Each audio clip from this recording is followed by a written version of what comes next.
जय हिंद साथियों, नमस्कार।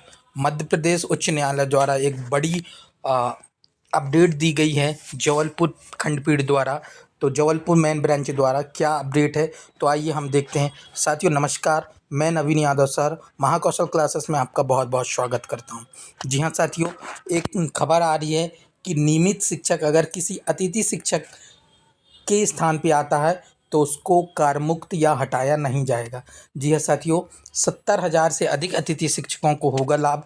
तो क्या नियम है, क्या आदेश है, क्या गाइडलाइन है, इस पर हम बात करते हैं। तो मध्य प्रदेश उच्च न्यायालय की जबलपुर पीठ ने अतिथि शिक्षक के हित में एक महत्वपूर्ण आदेश देते हुए स्पष्ट किया है कि यदि किसी संस्थान में नियमित शिक्षक की नियुक्ति हो जाती है तो वहाँ कार्यरत अतिथि शिक्षक की सेवाएं सीधे समाप्त नहीं की जाएगी।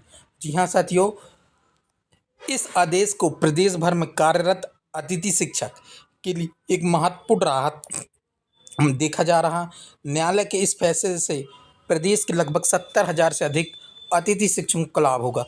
दरअसल न्यायालय ने राज्य सरकार को ऐसे निर्देश दिए हैं कि ऐसी स्थिति में संबंधित अतिथि शिक्षक को प्रदेश में उपलब्ध किसी अन्य रिक्त पर पदस्थ किया जाए। यह आदेश रीवा निवासी अतिथि शिक्षक सुमन वर्मा की ओर से दायर रिट याचिका पर न्यायमूर्ति विवेक कुमार सिंह की एकल पीठ ने दिया था। अधिवक्ता विनय प्रताप थे जिन्होंने लीड किया था इस रोल। अब सरकार कार्रवाई के लिए स्वतंत्र है। उच्च न्यायालय ने अपने आदेश में यह भी स्पष्ट किया, यदि अतिथि शिक्षक को प्रस्तावित नए पदस्थापना स्थल पर कार्यग्रहण करने का अवसर दिया जाता है और वह लिखित रूप से वहां जाने से इनकार करते हैं या कार्यभार ग्रहण नहीं करते हैं तो राज्य सरकार उनके विरुद्ध सर्वसम्मति कार्रवाई करेगी।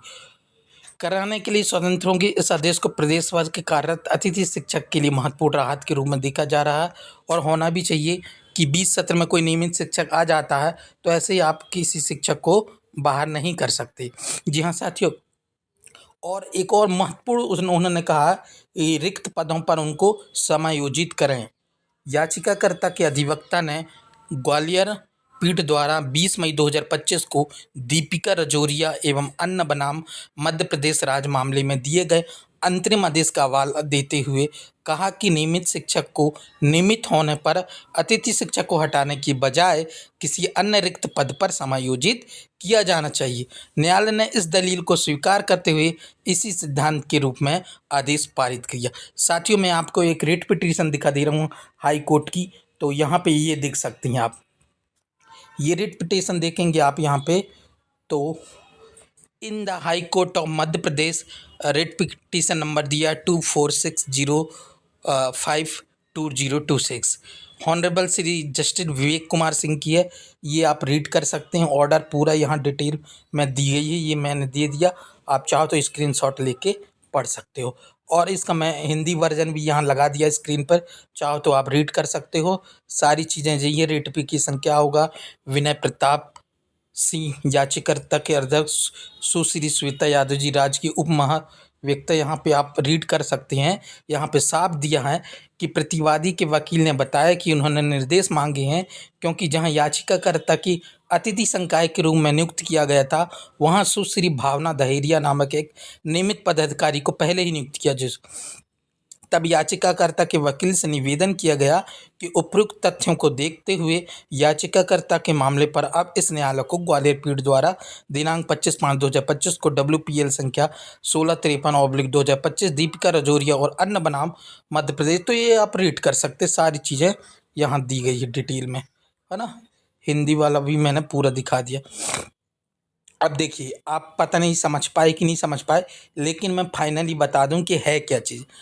तो कहने का मतलब ये है, कोई अतिथि शिक्षक किसी स्कूल पर कार्यरत है, उस दौरान कोई नई नियमित शिक्षक ट्रांसफ़र या नई ज्वाइनिंग से आता है तो उसकी जगह जो अतिथि शिक्षक है उसको नहीं हटाया जाएगा।